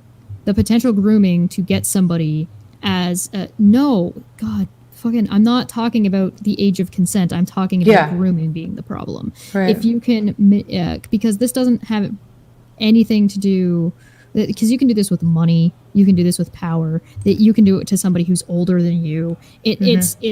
But there's a power difference. It's like being power difference, but there's also like an experience difference, whether it's a sexual experience or Big not. time. It doesn't have to be. It's about manipulation and having an understanding of people. And so if you're talking to somebody who is 16 and you are, it's easier for somebody who is so much older to sort of convince them to consent to something that they wouldn't otherwise consent to by the time that they're 18. And of course, it's case by case, of course. But it wouldn't be everybody. Right. But for the most part, I mean, 16, especially 18. I mean, if you think of an 18-year-old with a 30-year-old, think of all you've gone through from those that year to your 30th year. It's like quite a bit, you know? It's also like, it's if you're if you're above the age of 30 and you're fraternizing with somebody in high school, I'm immediately questioning your motives. Now that doesn't mean that you are going to have malicious motives or you are being manipulative. It just raises a red flag that this needs to be taken seriously and needs to be looked into more. You can have like a friend of the family who's older and is actually just giving legitimate advice and is just trying to help. That's a thing that can happen. But or like, a 16-year-old who plays video games is playing with 36-year-olds online and they're talking online, but that's all they're doing is talking online. The one's not trying to get the other one to agree to something. And so there's that's like a good point. It needs to be. Why it's a red flag is because this should be taken seriously and this should be investigated further from this standpoint. Okay, I'm going to ask you guys this on air. I was going to text you and do it in private, but I'm like, maybe what do you guys think about asking somebody to come in and kind of show their perspective? Is that too many on panel? What do you think? If I drop the link, does someone want to come in and if somebody wants to, and the your sound can handle it, it's fine. We could always mute if it goes awry. I just, for fun, I usually wouldn't do this, but it does seem like people have some arguments and it'd be interesting to hear. There was might be what I would recommend actually, and this is what I like to do. This is just my recommendation. Yeah, tell me. To do it. What I like to do is like to get through whatever it is that I'm trying to finish and then have a hangout afterward or set up another time that is a more we could do it like at the very end or something too. Yeah. So I usually try not to do it at the very end because you end up going way long because everybody it's true. You know what it could be? It could be like we give you like 2 minutes exactly. So I guarantee you that will not do. I know. You're probably right. I know. What you can do to preemulate is you can just handle some of the questions in the chat that are coming up. Like we can just let's do that. Okay, we'll start there, and then if we get Leanne had a question a little bit farther back about whether we divorce ourselves from Manson's music over this issue, or we're just divorcing ourselves from the man in general. That's a good question. I'm not going to throw his career under the bus and take his creativity away for some problematic behavior. Doesn't mean he's not been found guilty. It's all just allegations right now. So, I mean, I'm not burning no books. I'm not destroying any albums. That's just a personal line for me. I don't take it that far. Right. Until I have concrete. Of course. And that's the way it should be. I feel I have to take a stand. Right. I mean, I don't know. How do you guys feel?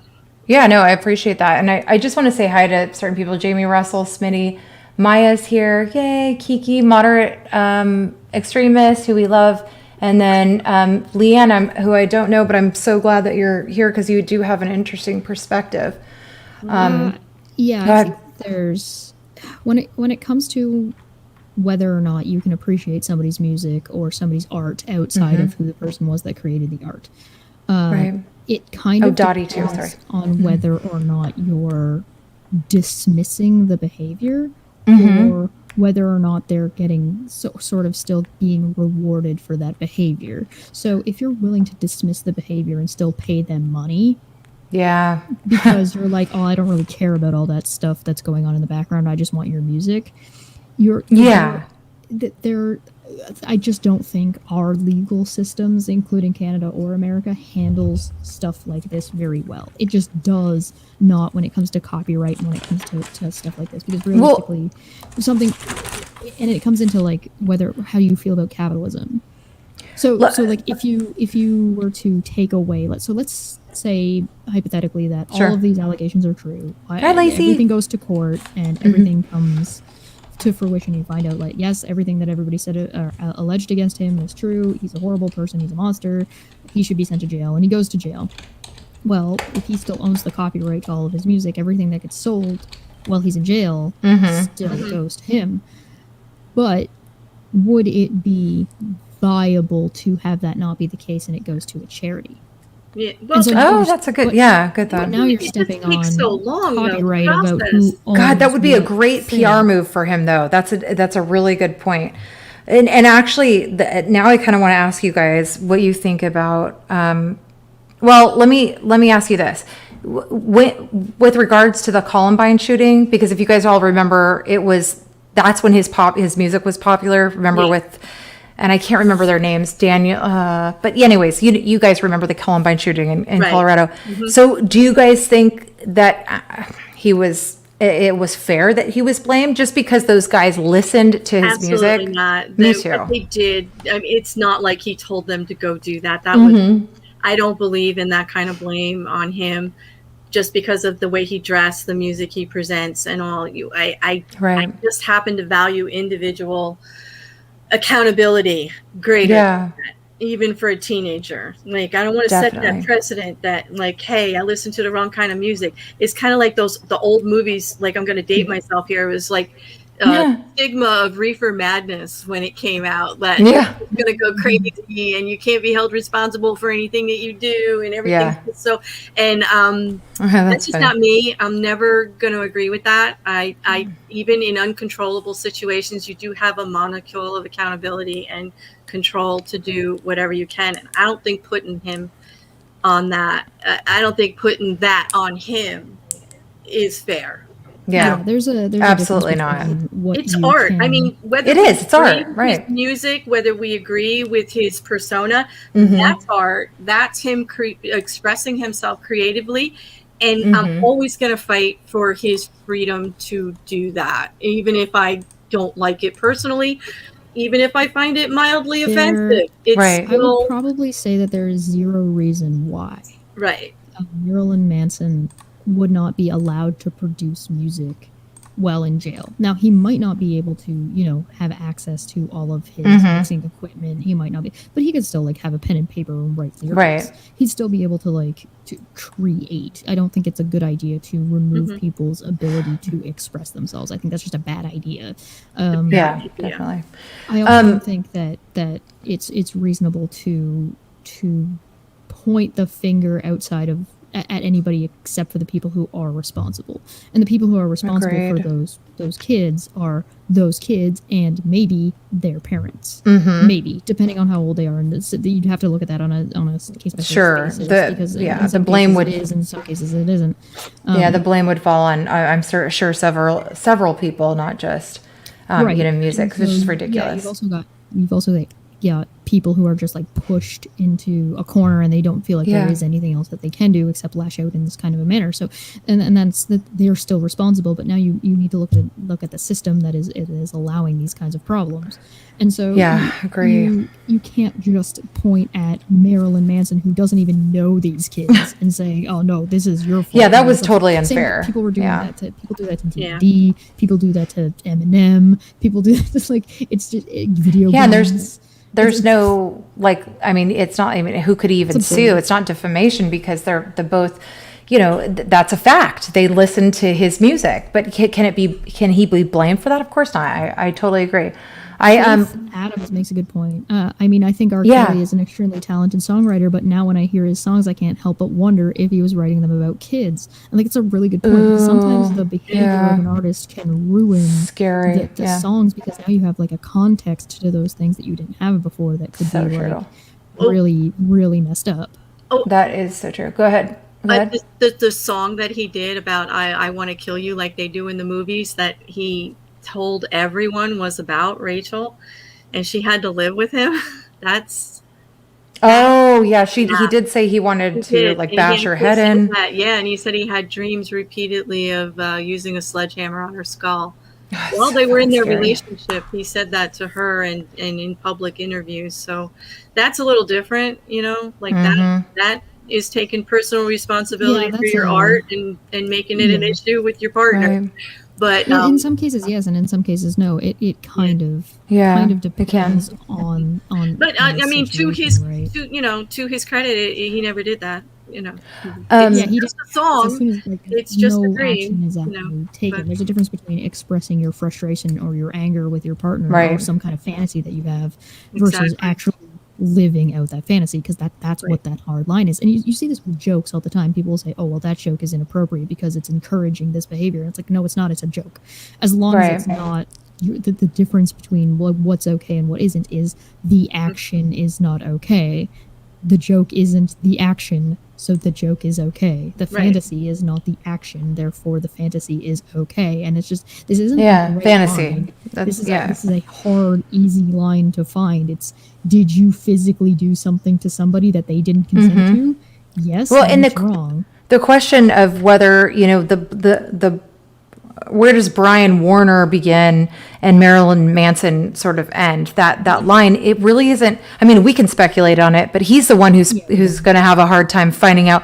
If that line is in fact blurred and he's mixing those two personas, his real self and then the Marilyn Manson thing. That's like his fucking problem. Do you know what I mean? I mean, we can speculate on it, but he's really the one he and his victims are the one who are suffering, because he does. I mean, eventually, like you were saying before the stream, Chesh, there's some sort of like dysmorphia there. Like he's. I wasn't like, I don't know if it's when you get so lost in a character that you no longer recognize yourself as anything Right. except that character, there's a personality, there's something going on there. Now, I don't know if that's the case with him, but that's the only conclusion you'd come to given these extreme situations if you were to psychoanalyze him and you Right. have that kind of degree.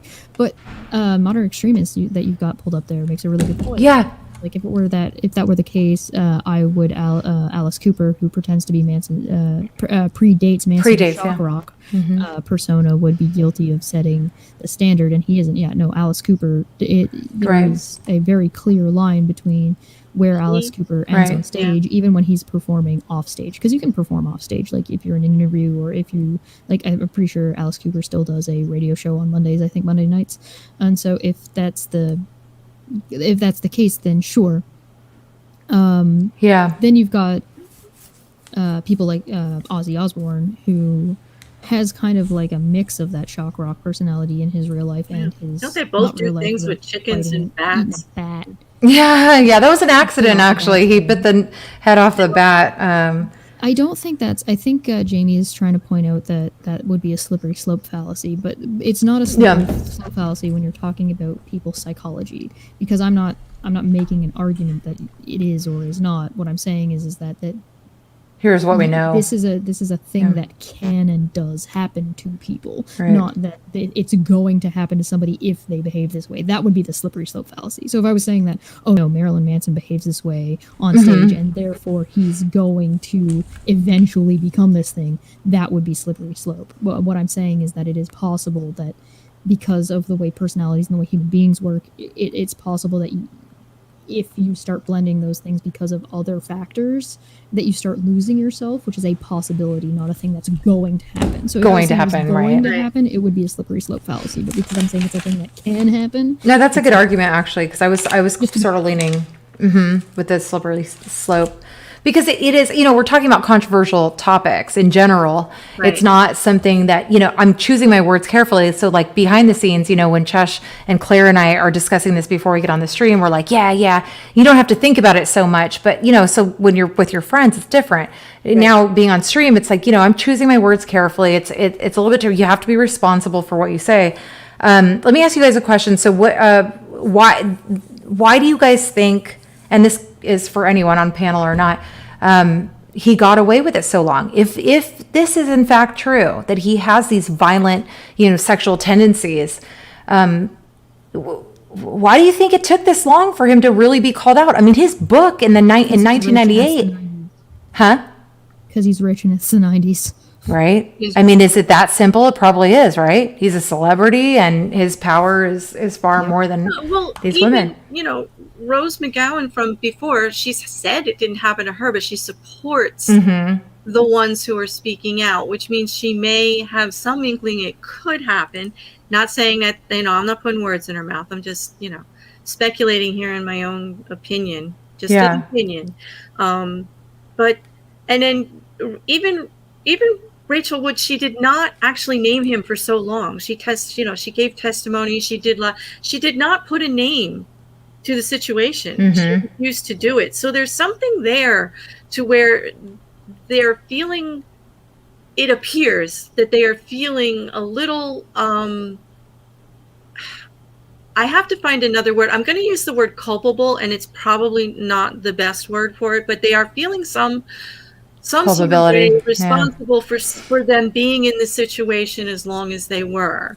And that happens a lot with people that are in situations, especially with narcissism. I do believe that he does show outright some narcissistic qualities. I'm not a doctor. I can't diagnose. I'm not a therapist. I'm not a psychoanalyst. But you know what? Yeah, that's true. I've seen narcissism up and personal. I've dealt with it. I've read enough about it. I've tried to dive into it, and he's got some classic exposure there, even towards the malignant part where the control is there and the big time. I mean, the control is huge with him. Huge, and it's control to his detriment, and that's the problem. It's a precarious type of control where he cannot keep it the whole time. No, and that's where then he gets all freaked out. I mean, when you look at these girls, so I have this Dita Von Teese, I guess Dita Von Teese, yeah, that's right, who looks at, from a 40s, kind of a pinup, or 50s, whatever, you want to say, his, and I meant to put, these side by sides, but basically when you look at Evan Rachel Wood, okay, who was, I can't change the tab, but you guys, when the girl who testified in front of Congress, she's this very fair, light-haired girl. He forced her to darken her hair. He wanted these girls a certain way. They had to be really pale, dark hair, look like a pinup. And you can see these girls morph into what he wants them to look like. So you can tell image and control is super important to him. And when he's, in terms of narcissism is such a is thrown around so much lately. Because it's really coming up, I guess, a lot now. But if the shoe fits kind of thing, I'm looking at Leanne.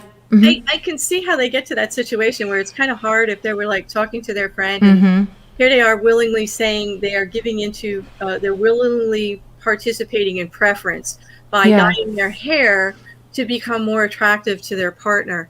And that happens all the time. We give into preference because it's not a big deal. It becomes a bigger deal when it's all of it put together. There's just, something to be said for somebody who has such an iconic public persona. Right. Who wants to maintain that iconic public persona. So you might agree before you even go into the relationship that hell, you could, for all you know, because we're not part of these conversations, I don't fucking know. Right. Yeah. Well, that's where the age where it started. He might be interested in people with blonde hair, and he's like, but for my public persona, I need to be seen with this. Yeah, that's true. It's the look, it's the image, it's very valid, very good point. And again, if you're talking about somebody who's potentially lost themselves to that character, he might now find it attractive when he didn't used to, and so he spent so much time living the life of this persona that he just has taken on and become that persona, and whoever he was, it doesn't exist anymore. Yep, exactly. Well, I don't know that. It's just if that's what you're talking. That's what it seems. Everything when he's obsessed with control. Clearly that's true, but it could also be that it's the artist inside him, right? So he wants to project this certain image. He's kind of goth or whatever you want to call it, and so his also might not be up to him entirely too, right? You're talking about that's a good point. Could be. You're right. Could be your record label and management, et cetera, and the fans. Right, so if he were to change his look entirely, the backlash would be absurd. That's right. That's true. Now, again, the difference between being at the height of your popularity versus now. If he were to now date somebody who was like a hippie flower girl who seemed like the most innocent person on the goddamn planet, the backlash probably wouldn't be as absurd as it would have been at the height of his popularity, at the height of because now he's where he wanted to be. He's not building to it, and he doesn't have to cultivate the image as hard. He can blur the lines a little bit. Right, but at the same time, that might not be how the record label feels about it. Yeah. Oh, I didn't realize this. Have you guys seen the movie 13? I'm reading Kiki Ray's comment, which is, have you guys seen? I didn't realize that was Evan Rachel Wood. That's so interesting that you brought this up. Have you guys seen 13? Yeah, no. I haven't, no. Well, you guys should look it up. I'm trying to remember the character that she if I remember correctly, it's two girls who are 13, obviously, and then they are sort of, it's a coming of age film, if that's what you want to call it. But what she says is, I don't know, let's see, Evan Rachel Wood was in the movie 13, and I felt like she was playing who she wanted to be. I don't know that her childhood, but she seemed troubled. Same with Rose and Dita. Yeah, I mean, and with a lot of these actresses, I mean, especially if they start young, they're sort of always fighting that initial character that they play. And if you're an actor, or if you're playing a role that you need to be able to separate yourself from that. Yeah, definitely. Role. But there's also like the fans, right? There are people who expect William Shatner to behave in a specific way because he played Captain Kirk. Forever Kirk, right? That guy. Yeah. And it's absurd. It's absolutely absurd. And it's like, it's people who are not able to put their fandom for someone or a character aside and recognize that that's just, people aren't their characters. But there's also something to be said for having somebody that you want to be, whether you had a troubled childhood or not. Right. Like, the people have a way they want other people to view them, and people have things that they envy, or they see in other people that they like, and they wish they had that thing. And in some cases you can become that thing if you really want to be, and in some cases you don't, because it's like, well, maybe I don't really want this. But there's also something to be said for if they are. I don't know if Rachel and any of these women are troubled women, but or were troubled when they were younger or whatever. If you are somebody who isn't confident, if you are somebody who is troubled, if you have like daddy issues, you are a little bit of an easier target for. Oh yeah. Does that such a great point. Yep. Does that mean that all your relationships are? They can sniff you out, man. These are predators a lot of the time. Yeah, but like, does that mean that every relationship they've ever had is somebody who was taking advantage of that? No, not necessarily. It's just that's like it's a trope at this point. Like, if people talk about this openly, to say that, like, there are men that will absolutely openly talk about how it's like, oh no, I just like girls with daddy issues because they're easy. It's like, easy to they didn't finish the sentence. It's not easy to have sex with. It's easy to manipulate. Right. And so. Yeah, they can tell. They're like, I'm going to give this girl everything she needs right off the bat, and then it slowly goes away, and that's the love bombing that narcissists do. Now, typically, I don't know if that was the case in these relationships. I'm just saying, like, in a general sense. This is yep, sure. Yeah, exactly. Exactly. I love that when she's like, blah, blah, blah. So cute. We kind of were talking about, well, I guess I was going to save that for the end. When it comes to Chesh's, I guess, Chesh, do you have are we invited to a sleepover in your dungeon room? Because I sort of... Yeah, you were saying you wanted to have a sleepover in my dungeon and you wanted to do some role play, and I said that I get to be Marilyn Manson in this situation. No safe word for me. No, I'm just kidding. Oh my God. No comment. Get me in trouble. All the trolls are going to come after me now. Oh Thanks. my God. Oh, come for us. Troll away. I need a good troll game tonight. Yeah, meet me on Twitter, trolls. Meet me on Twitter. That's so funny. Wait, what is this thing you put up, Claire? Is that yours or no, Trish? That's Chesh's. I forgot the label. All right, now put yours. You guys, these are their channels. Most of you guys already know who they are. I mean, obviously, right? Because they're the best. But yeah, if you guys would sub to their, You're so biased. I am love admittedly so, and proud. I love it about you. You just don't pull no punches. That's cool. Yeah, you guys are awesome, and I really do. I would appreciate it if you guys go sub to their channels, because and most of them are. I do appreciate your guys' take on all of this stuff. I don't even really have anything to kind of mark the end of everything, but just looking at this Dita Von Teese, I mean, gorgeous, really, really smart, and so are a lot of these women. It's like, how do you sort of get out of that situation, right? Myself, when I was in this abusive situations, it's like you've invested all this time into this person, so you almost feel like it's worse to get out. It's like you've invested so much time, you know. It's a gambler's fallacy. Such a good analogy. Yes. You put so much into it that it's not. Is it really worth it to leave, or is it going to pay off in the end? That's a gambler's fallacy.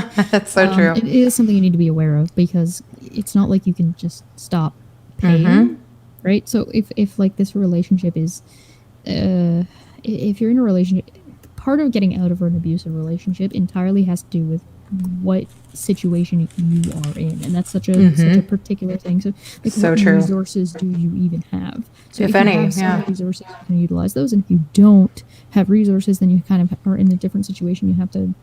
The answer is the thing that I found, at least, is two of the main things that people ought to be aware of is, if you're the one in the abusive relationship, the first thing you're going to want to do is start building a support network.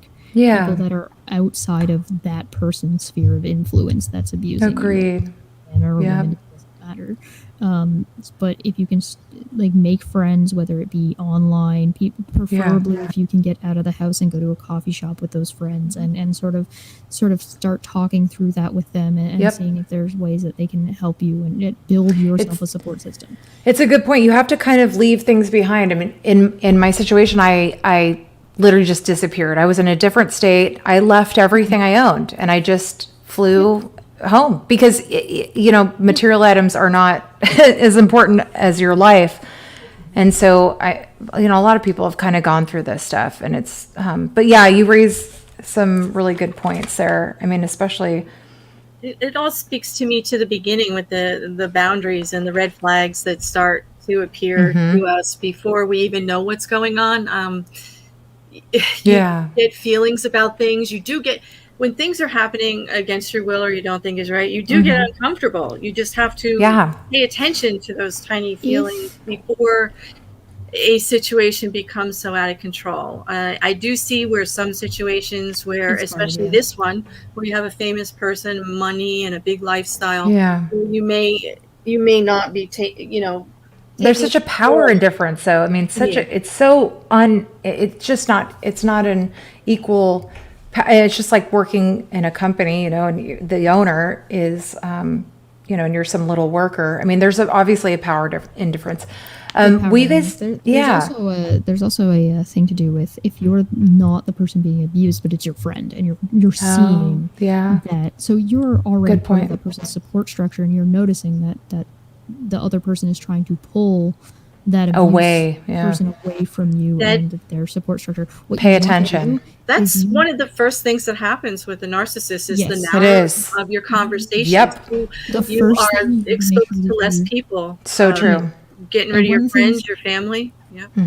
And one of the things that you need to make sure is you do not give that abuser an excuse. So you don't talk shit about their relationship. No matter what you want to say about how awful. Because you'll be the enemy. Good point. A position. You can't. You're never going to win. You can't. The best things you can do is not tell them what to do or not to do. What you do is you invite them out, and you just sit and you talk with them, and you don't even talk about their relationship. Talk about because a lot of the time. Let them come up with it. Yeah. Well, the person who's getting abused is usually a lot of the time. I don't say usually, but a lot of the time is getting put down, and they're getting separated from their interests, and their interests don't matter, and blah, blah, blah. If you just sit there and have a conversation and you talk about their interest, what they're into, it helps. It helps keep them from getting shut in and self-segregated. Because they feel totally isolated and need people to interject, you know, when you're weak too, you're beaten down. All right, I want you guys ready. When they are ready, you will already be that support system that they need to get. Exactly, you'll be there because You made You the can't safe stop place it for from them to be. happening, and you can't force that person out of that relationship. You can only be there to be that person when they can get out or when they're ready to get out. But you can't. That's a very good point. Be there when they're kind of ready. God, it reminds me of a movie. I have to ask Joe. Joe just brought me a martini. The situation getting worse by being able to maintain and keep them from getting completely isolated. Yeah, exactly. It's a really good point. We watched a movie, and I want you to come up with it, Joe. He just brought me a dirty martini, so I'm super excited. And it's only 4:30 here, but How many olives in that? 3 That has to be sounds 3. The And I have. That sounds like the end bell. That sounds like the wrap up point. I know, right? It's so good. Okay, first I want you guys to read Smitty's safe word. I can't read Smitty's safe word. An attempt at it. No, that's not even. Just a word. try. I call out. Smitty. That's not a word. That's not a word. Is that Philly in there? You have to say it just like that, or else you're going to be tied to the chair for a long ass time. No. Nope. Sorry, not even playing. He says we can't. Oh wait, I did see also Leanne. Oh, this is interesting. Okay, so Leanne Richards shows a dope show was a show in which drug addicts would be put on a stage so people could see the horrors drugs cause on people. So is that what that means? So when he says that we're all stars of the dope show, is that what he's talking about? Is that what she means? I don't. I'm unfamiliar. That makes I am me too. uncomfortable. I mean, it's kind of an interesting, I've never heard that, but I don't know where he got that whole phrase, but Like I know dope as in cool, but I've never heard of that. So that phrasing of it. I haven't either. It's just kind of interesting. So we'll see what she says. Affirmative. She says, that people do to other people, because that's kind of awful. I know it is kind of awful, No but matter how I try to wrap my head around it, it does sound really awful. is this off? Okay. So yeah, I don't know. I mean, I guess we kind of covered everything, you guys, but it is a good conversation. I'm sure it's going to be like the Amber Heard convo with the Johnny Depp stuff, that we'll probably get more updates, and then we can kind of go from there. Right. They just now are investigating. There's no. Yeah, that's right. Investigating now. Good point. They've dropped a few charges because of time frame, statute, not having other statements farther along to corroborate, with the situation. So well, and that's what she was trying. That's what Evan Rachel Wood was trying to change laws regarding, was the statute of limitations. So that's why she was testifying to Congress or the House Judiciary Committee. That's a whole nother conversation, because I have feelings on that about how it being fair, but. You're not ready to testify sometimes right afterward. You have to kind of process things. Yeah, but the statute of limitation is like years. It's not like months. It's like 2 years, though. It's not.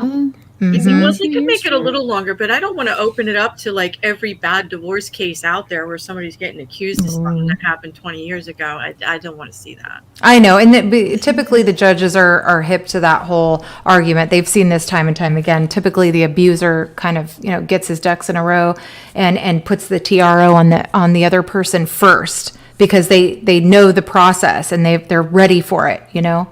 So sometimes that happens. Well, no. That's a whole other monkey to talk about. Maybe. Yeah, that's true. Yeah. Well, to Manson's credit, he didn't file any TROs on anybody, so that's. That's a good point, and that actually brings up a really good point. Is that, did anyone file a TRO against him? Not that means there was no abuse, but that does show maybe the social climate that we were in, and in which the women were afraid to say anything. Or they did say anything, and it wasn't taken seriously. Yeah, we did just see a video where the cops showed up and turned around and left. Yeah, there's also like something to be said for if you're in a situation where you're dealing with not only just a long time ago, but also the reporting that's able to be done at the time and the reporting that's able to be done now, as well as like there's so much to it that it's like there's just. I mean, right now, obviously, there's not enough information to really make any kind of discernment whatsoever. We just don't know right now. Yeah. You know what? Here's something I almost forgot, and not that I'm not like saying this is a bad thing at all, but it's just interesting about him. So it says Manson had post nude, sorry, for photos before he rose to fame. So it looks like he was intent on becoming famous. He wanted to be a journalist at first. And I guess this was in, 1999 for an issue of a gay magazine. Yeah. Right. So he posted. He used the rumors that he's gay. Right.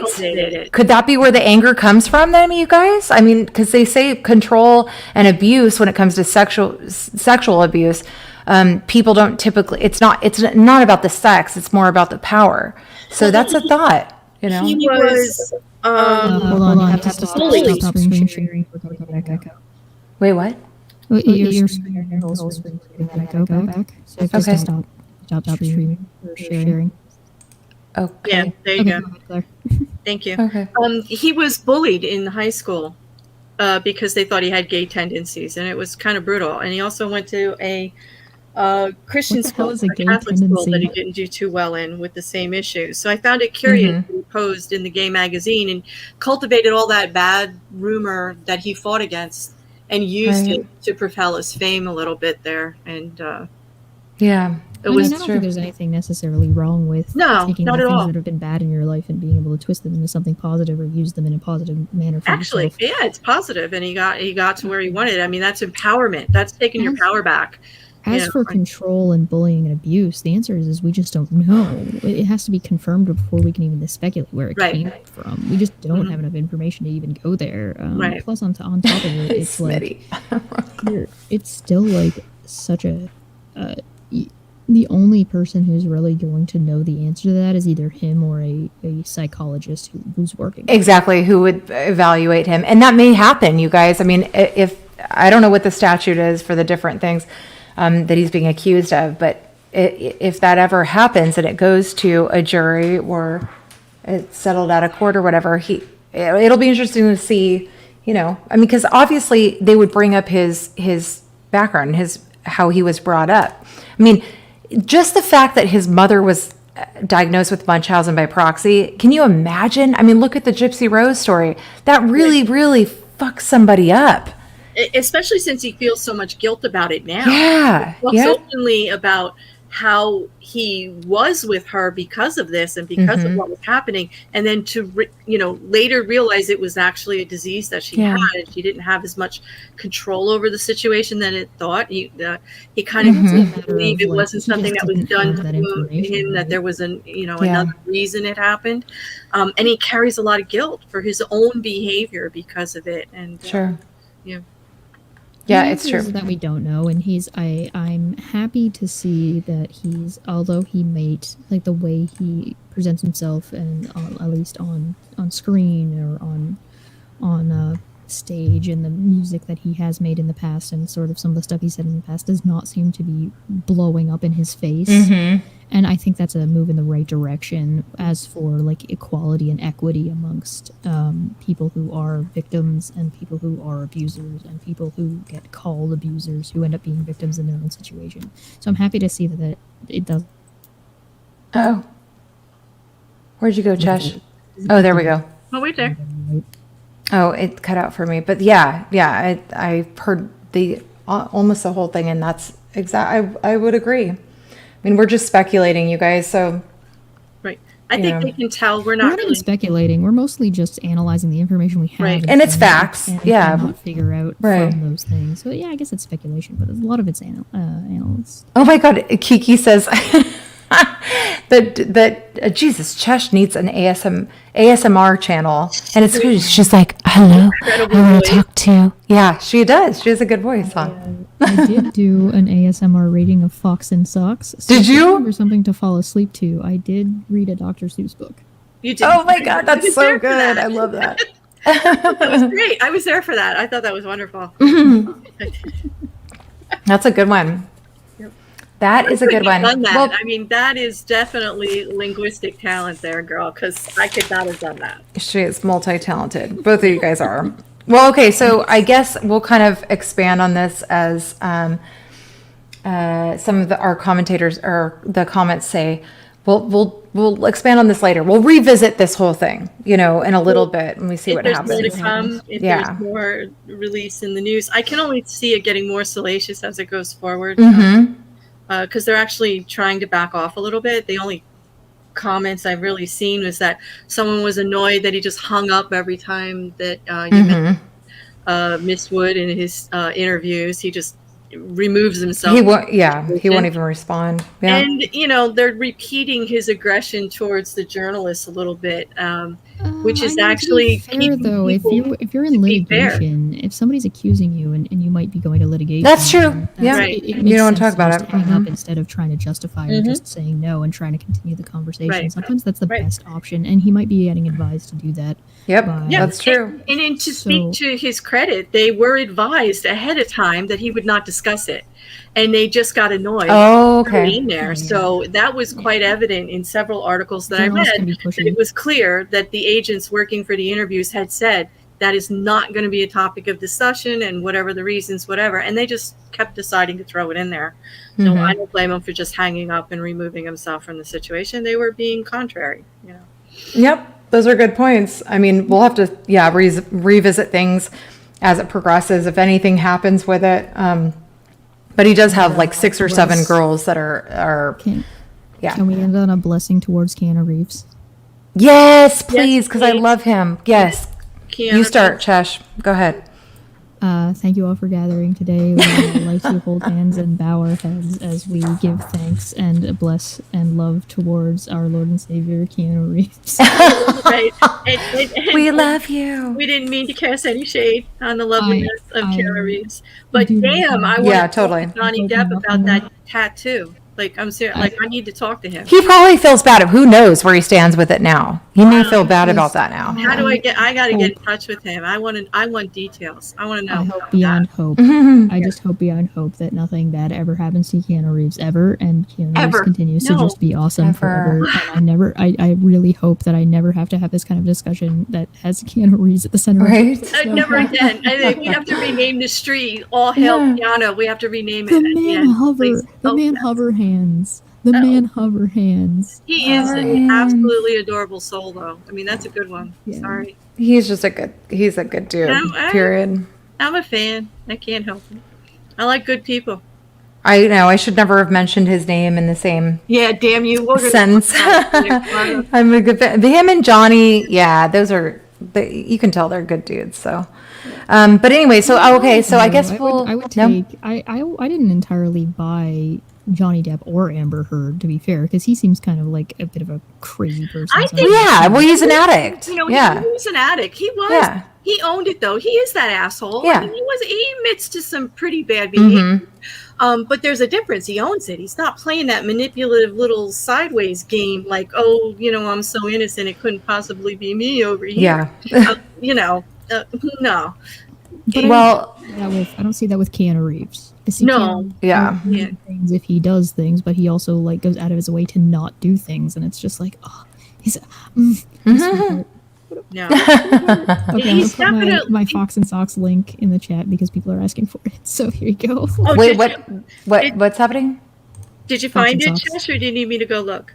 Hey, you know what? Just to end this on, because like, what the hell? I mean, this was such a good time, and I want to do this again, you guys. I am gonna put the link in here just for the hell of it to see if anybody wants to come in and say something. You have 2 minutes, and then we're gonna bail because we're at the end of it.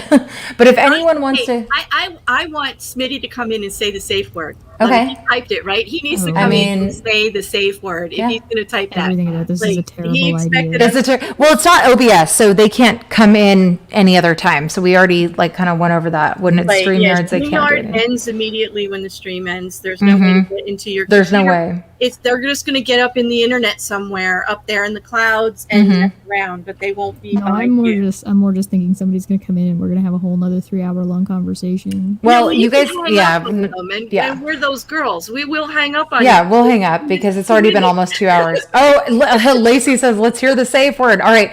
Come on, Smitty. Come on, Smitty. Somebody come in. You're gonna be sorry you typed that thing because like we don't play. Come on. Come in, you guys, or Leanne, any of you guys, Mr. Serious. Yes, can you talk about stonks? What the fuck does that mean? I think we scared them away. I don't think they're coming. I did an episode about stonks. Yeah. Come on, you guys. No, nobody. All right, we'll give it like 30 seconds and then we'll bail. Oh, that's so fair. You typed it out for us to say, and he has to practice. That's I call foul, Smitty. Don't do that. If anyone gets a wild hair, come in and lead us out of this whole thing because it was a good time. I mean, this is something that's kind of just a weird thing, and we're all kind of. Cheshire's 17, huh? If Mr. comes in here and starts talking about stonks, I'm leaving. What the heck is stonks? Now what is stonks? Stonks. Like what is it? Stonks, like stocks. like stocks. Oh, stocks. That's what Joe talks about 24/7. So I'm over it all the time. It's like stocks. I was being so literal. I thought it was a new word. I didn't know. Me too. I'm such a nerd. It's like, Well, I guess nobody is wanting to do it. So that's okay, people. We can talk amongst ourselves. That's cool. Yeah, We'll catch you guys next time. Yeah, we'll catch you guys next time. This was a lot of fun. Let's do it again. See if there's any updates. Appreciate you guys. Bye. I think I have a live tomorrow, but other than that, do you?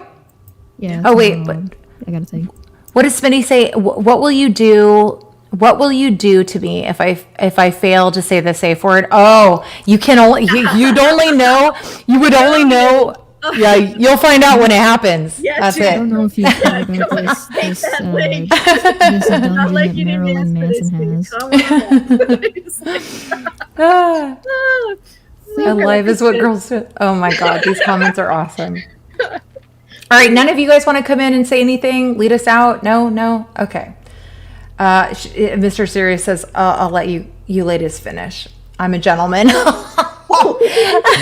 As you should. You know what? That's as you should, right? You should always do that, Mr. Serious. I'm down for that. That's great. Yes. Well, thank you guys so much. Moderate. We see Leanne. That was really a lot of fun. Smitty, Lacey, Jamie. Thank you guys so much. Everybody, Dottie. Everybody that showed up. Yeah, and Dottie. You guys head over to Dottie's. She's doing a live right now. Yeah. So and Dina too. I think they're like right near each other, like a half an hour apart.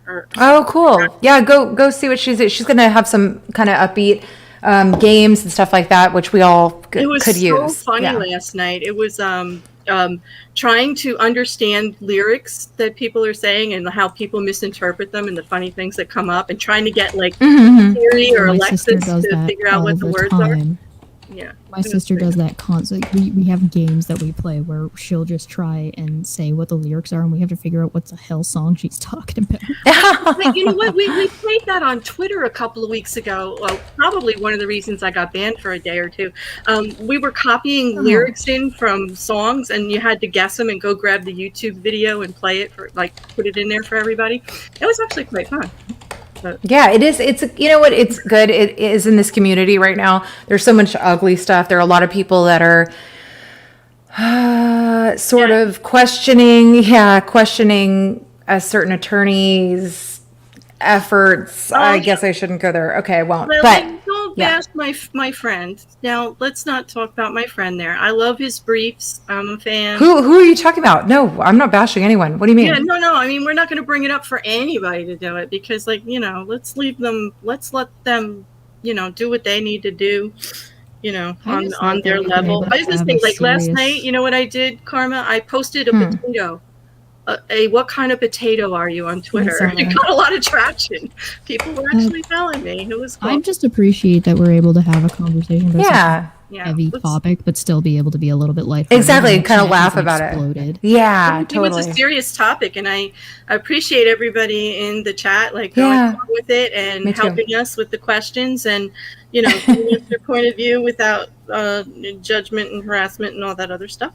Because we're not blaming him, I've actually got to take off because there's a conversation I have to get in on that's may or may not be. No, do it. We got all right, good. Okay, exactly. Let's check it out. Thank you guys so much. No, that's awesome. I appreciate you so much, you guys coming in. This was a lot of fun. Yeah. I look forward to doing it again. Yeah, awesome. All right, I'll meet you guys in the Discord. Soon, lady.